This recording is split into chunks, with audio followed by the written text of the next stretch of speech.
কৃষ্ণ সবাৰে শ্ৰীচৰণত আমাৰ সেৱা ভক্তি প্ৰণিপাত নিবেদন জনাই আমাৰ এই ভক্তি চেনেলটোলৈ আপোনাক সবক আদৰণি জনাইছোঁ আৰু আজিৰ যি আলোচনাৰ বিষয় সেই আলোচনাৰ বিষয়টোলৈ আমি আগবাঢ়িব বিচাৰিছোঁ। আজি আমাৰ আলোচনাৰ বিষয়বস্তু হৈছে সৰ্বশাস্ত্ৰৰ শিৰোমণি স্বৰূপ নামঘোষাৰ প্ৰথমটি ছবিচন্দৰ ঘোষা। মুক্তিটো নিস্পৃহ যিটো সেই ভকতক নমো ৰসমহিমা গুহু ভকতি সমস্ত মস্তক মণি নিজ ভকতৰ বৈশ্য ভজু হেন দেৱ যদুপতি। কৃষ্ণ ঘোষাভাগৰ সৰল ভাঙনি হৈছে যে মুক্তিকো বাঞ্ছা নকৰা এজন একান্ত ভকতৰ চৰণত বহাৰপু মাধৱদেৱ গুৰুজনে প্ৰথমতে নমস্কাৰ জনাইছে আৰু তেওঁৰ পৰা ৰসময় ভক্তি বিচাৰিছে। তেওঁৰ পৰা ৰসময় ভক্তি গ্ৰহণ কৰি সকলোৰে শিৰৰ মণিস্বৰূপ যিজন নিজ ভকতৰ বৈশ্য যদুপতি কৃষ্ণক প্ৰথমে তেওঁ ভজনা কৰিছে। এতিয়া কথা হৈছে যে আজিলৈকে আমি যিমানবোৰ ধৰ্মীয় শাস্ত্ৰ আমি অধ্যয়ন কৰিছোঁ সেইবোৰ দেখা গৈছে যে প্ৰথমতে আৰাধ্য দেৱতাজনক সেৱা বা নমস্কাৰ জনাইহে শাস্ত্ৰভাগৰ আৰম্ভণি হয়। কিন্তু নামঘোষা এই শাস্ত্ৰভাগত নামঘোষাৰ আৰম্ভণি হৈছে এজন একান্ত ভক্তৰ চৰণত সেৱা প্ৰণিপাতৰ মাধ্যমেৰেহে। অৰ্থাৎ ইয়াৰ যিটো আৰম্ভণি এই আৰম্ভণিটো আন শাস্ত্ৰতকৈ ব্যতিক্ৰম দেখা গৈছে। এতিয়া ভগৱন্ততকৈও আগতে নমস্কাৰ জনোৱা এইজন একান্ত ভকত কেনেকুৱা হ'ব লাগিব বুলি কৈছে বা সেইজন একান্ত ভক্তৰ লক্ষণ কেনেকুৱা মাধৱদেৱ গুৰুজনে সেইজন ভকতৰ লক্ষণ এই বুলি কৈছে যে সেইজন মুক্তি পৰ্যন্ত নিস্পৃহ বা কামনা শূন্য হ'ব লাগিব বুলি কৈছে। এতিয়া মুক্তিত নিস্পৃহ ভকতজন কেনেকুৱা এই বিষয়ে আমি জানিব লগা হ'লে প্ৰথমতে আমি মুক্তিৰ বিষয়ে জানিব লাগিব। মুক্তি মানেনো কি?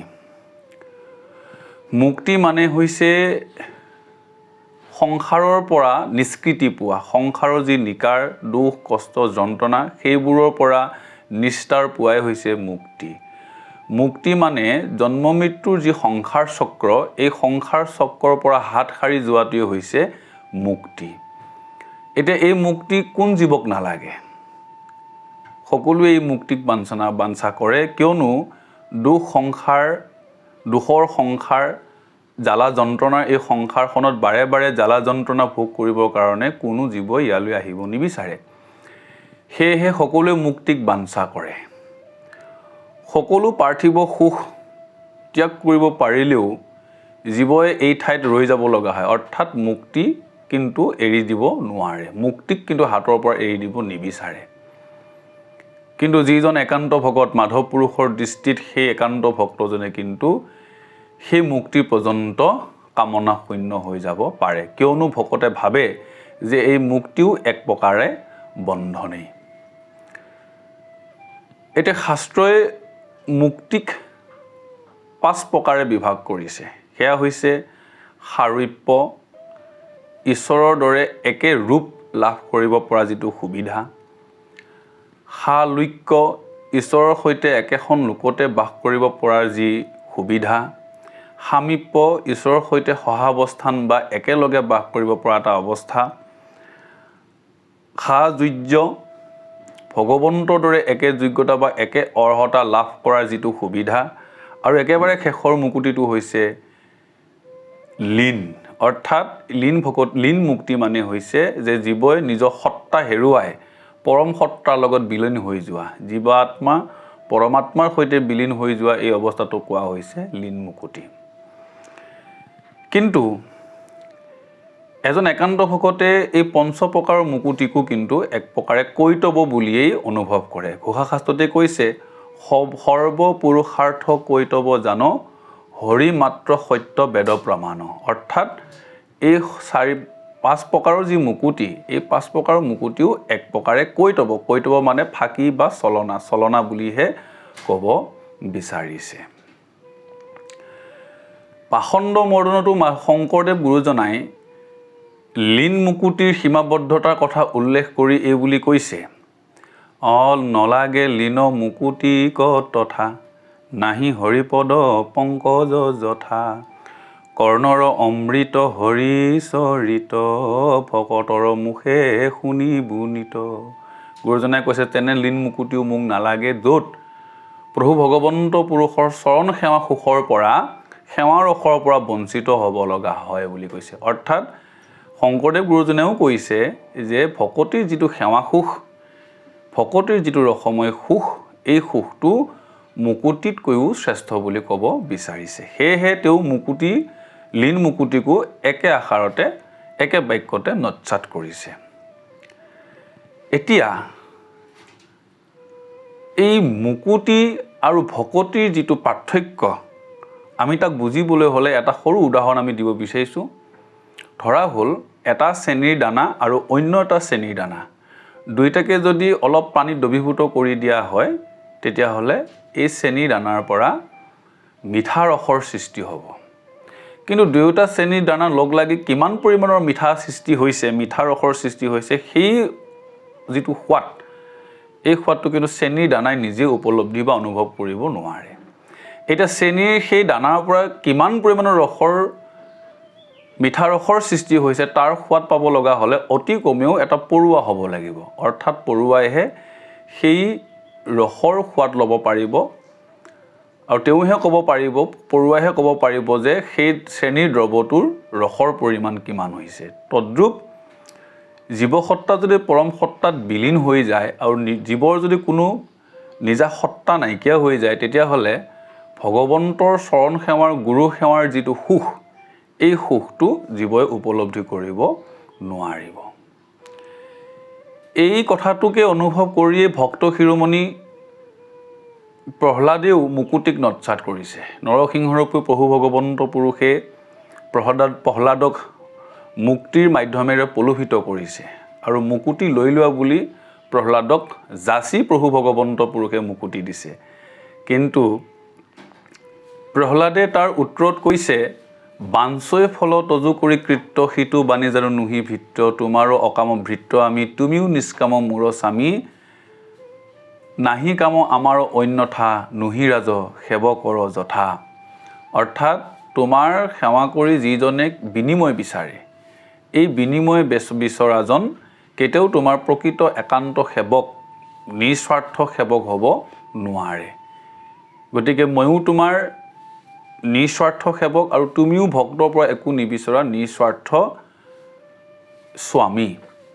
গতিকে মই তোমাৰ পৰা মুক্তি পৰ্যন্তও মই নিবিচাৰোঁ। মুক্তি পোৱাৰ আশাত, মুকুতি লভাৰ আশাত যে মই তোমাক সেৱা ভক্তি কৰিছোঁ, তুমি সেয়া কেতিয়াও নাভাবিবা বুলি ভক্ত শিৰোমণিয়ে নৰসিংহৰূপী প্ৰভু ভগৱন্ত পুৰুষৰ ওচৰত আগত স্পষ্টীকৰণ দিছে। এতিয়া ভকতে মুক্তি পৰ্যন্তক নৎসাত কিয় কৰিছে বা মুকুতিকো কিয় গ্ৰহণ নকৰে? কাৰণটো হৈছে এইটোৱেই, ভকতে এটা ৰহস্য কথা জানে, সেইটো হৈছে যে মুক্তিপূৰ্ণ ভকতিৰ প্ৰাসংগিক মাত্ৰ, ভকতি কৰিলে মুকুতিৰ হুৱে পাত্ৰ, ভকতিৰ আগে মাও মুক্তি কোনো হয়, ভকতি সে মোক আতি অধীন কৰে। অৰ্থাৎ মুকুতি পাবৰ কাৰণে সুকীয়াকৈ সাধনা কৰাৰ কোনো প্ৰয়োজন নাই। ভকতিক সাধনা কৰিলে, ভকতি প্ৰাপ্ত হ'লে আপোনা আপুনি মুকুতি সাধন হয় বুলি কোৱা হৈছে। আৰু ভকতিৰ সন্মুখত মুকুতি তৃণ সমান বুলি কৈছে, মুকুতি অনুপৰমাণুৰ সমান। আৰু এক কথাত ক'বলৈ গ'লে মুক্তি হৈছে ভকতিৰ দাসীহে। গতিকে দাসীক জয় কৰাতকৈ স্বামীক জয় কৰিলে দাসজন আপোনা আপুনি আমাৰ বৈশ্য হৈ যাব, সেই কথাটো ভকতে নিশ্চয়কৈ জানে বুলি কৈছে। আৰু সেইকাৰণেই ভক্তসকলে ভগৱন্তকহে বিচাৰে। ভগৱন্তক পোৱাৰ পিছত সকলোবোৰ যে ভকতৰ হৈ যায়, সাধন হৈ যায়, এই কথা ভকতে নিশ্চয় কৰি জানে। এতিয়া ইয়াৰ পিছতে এনে এজন নিস্পৃহ মুক্তিত নিস্পৃহ ভকতৰ পৰাই মাধৱ পুৰুষ গুৰুজনাই ৰসময় ভক্তি বিচাৰিছে। এতিয়া ৰসময় ভক্তি মানে কি? 5টা ভাৱত ভক্তি ৰসময় হয়। সেয়া হৈছে শান্ত, দাস্য, বাৎসল্য, সখিত্ব, মধুৰ বা কান্তা। এতিয়া আমি যি শাস্ত্ৰভাগ অধ্যয়ন কৰিবলৈ লৈছোঁ, এই নামঘোষা শাস্ত্ৰত, এই নামঘোষা শাস্ত্ৰৰ পাতে পাতে আমি দাস্য ৰসৰ যি সোৱাদ, দাস্য ৰসৰ যি ভকতি সোৱাদ আমি তাক অৱগাহন কৰিবলৈ পাওঁ। মাধৱদেৱে মূলতঃ নামঘোষা শাস্ত্ৰখনক দাস্য ভাৱেৰে নিৰ্মিত কৰা বুলি ক'লেও এক ভাষাত ভুল কোৱা নহ'ব।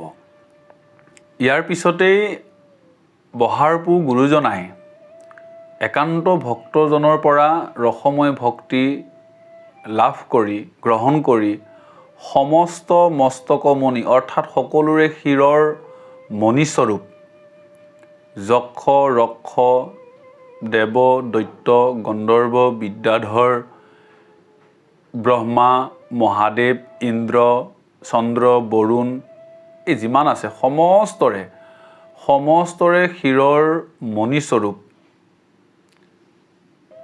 এই সমস্তই যাৰ মহিমা তৰ্কিব নোৱাৰে, যাৰ অতৰ্ক মহিমা, সেইজন অতৰ্ক মহিমাযুক্ত হ'লেও সেইজন কিন্তু কি বুলি কৈছে?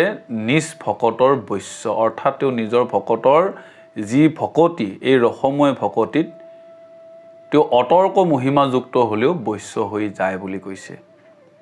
আৰু সেইজন কোন বুলি কৈছে? সেইজন ভজু হেন দেৱ যদুপতি বুলি কৈছে। অৰ্থাৎ সেইজন হৈছে যদুপতি। যদুপতি মানে যদুবংশত জন্মগ্ৰহণ কৰা যদুকুলৰ মণি, যদুকুলৰ গৰাকী বা যদুকুলৰ স্বামী। সেইজনকেই মাধৱদেৱ গুৰুজনাই ভজনা কৰোঁ বা ভজিব লাগে বুলি বা ভজনীয় যোগ্য বুলি আমাৰ সন্মুখত নিৰ্দেশ কৰিলে। এতিয়া ঘোষাযোগাত কিন্তু মাধৱদেৱ গুৰুজনাই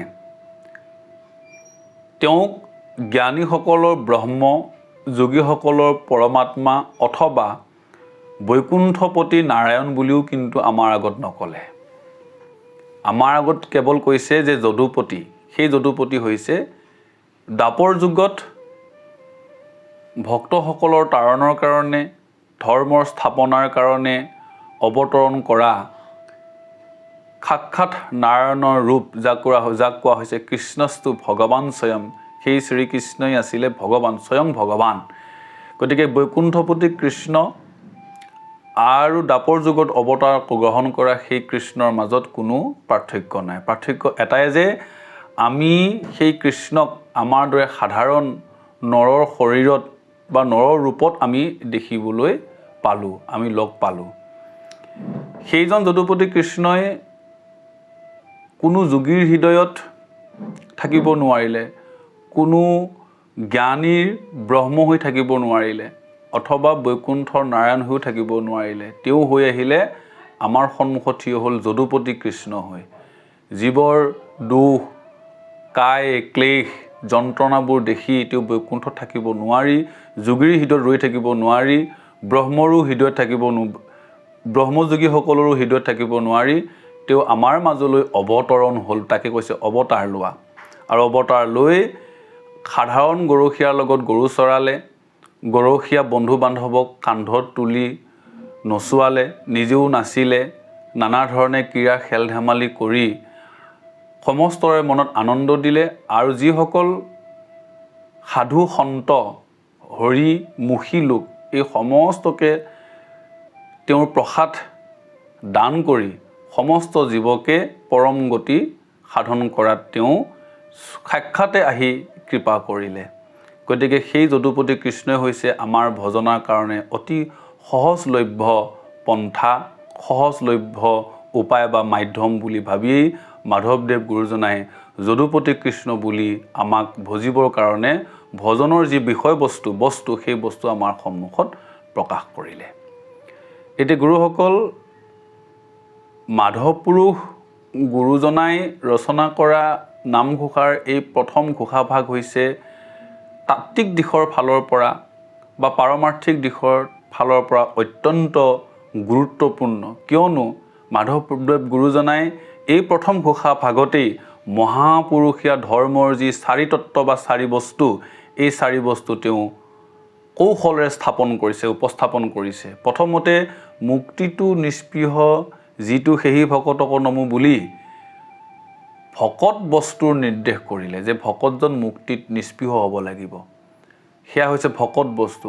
আনহাতেদি তাৰ পিছতে গুৰু বস্তুৰ নিৰ্দেশ কৰিলে। গুৰু বস্তু কি বুলি কৈছে, যে যিজন মুক্তিত নিস্পৃহ একান্ত ভকত সেইজনেহে গুৰু পদৰ বাবে যোগ্য, এই বুলি আমাক গুৰু বস্তুৰ নিৰ্দেশ কৰিলে।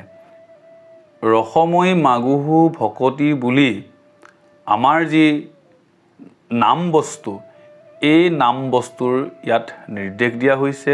আৰু একেবাৰে শেষত সমস্ত মস্তকমণি নিজ ভকতৰ অৱশ্য ভজু হেন দেৱযদুপতি বুলি আমাৰ যি দেৱতত্ত্ব, দেওতত্ত্ব, এই দেওতত্ত্বৰ নিৰ্দেশ দিছে।